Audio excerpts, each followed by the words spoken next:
Welcome back into our Wood County Hospital postgame show. Bowling Green, a 56-46 win over Northern Illinois tonight. The Falcons improved to 13-5 on the campaign, 5-2 in Mid-American Conference play.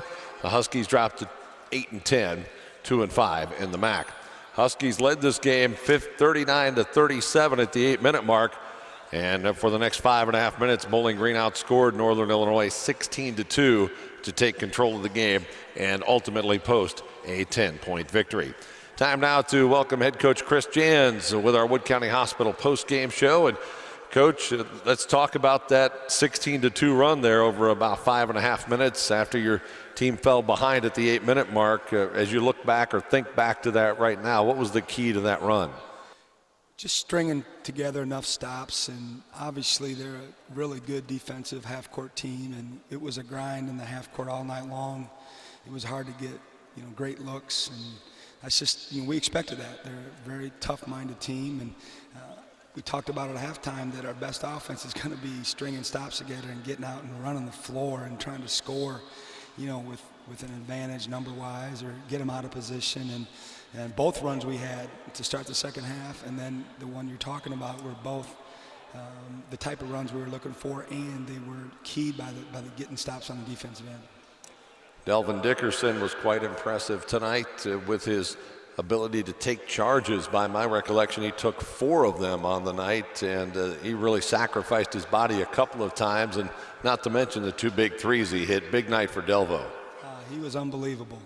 He's definitely leads us in charges taken and attempted to take all year long. And I just said in the locker room, I don't remember if I've ever had a kid that has taken, I think he took 5. I really think he took 5 and got called for a block on the 6th one. So he was sticking his nose in there, and, hopefully, certainly it'll be something we show the guys on Thursday, and hopefully we get some other guys to join that party. Well, you make 6 3-pointers in the second half, Coach, and Zach Denny came to that party as well, and good to see him get back on track with his long-range shot.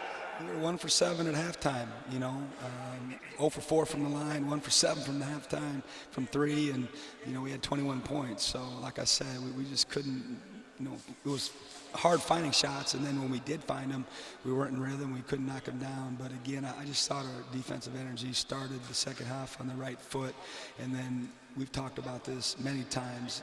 That shooting becomes contagious, and a guy steps up and makes it, and then everybody kind of joins in. Coach, before the game, you talked about rebounding would be key. Northern Illinois, by many measurements, the best rebounding team in the conference. You play it basically to a stalemate. You win it 32-31 on the boards, 10-9 offensively. That was another big key. It was. The 2 areas we talked about the most was the rebounding and getting back on defense, which we were just okay in. They got 3 or 4 fast break baskets against us before we got our defense set. And then the other thing we talked about was the free throw line. At halftime it was 9-4 in attempts, ended up 14-13, so we did a much better job in the second half of not getting to the line and then us getting to the line and actually making some free throws. Well, Coach, as your team has done on all your previous defeats, you answer with a victory here tonight. We appreciate your time, and good luck on Saturday. Thank you. That's head coach Chris Jans with us here in our Wood County Hospital post-game show. Bowling Green, a 56-46 win over Northern Illinois. Back with more. You're listening to Falcon Basketball from Learfield Sports.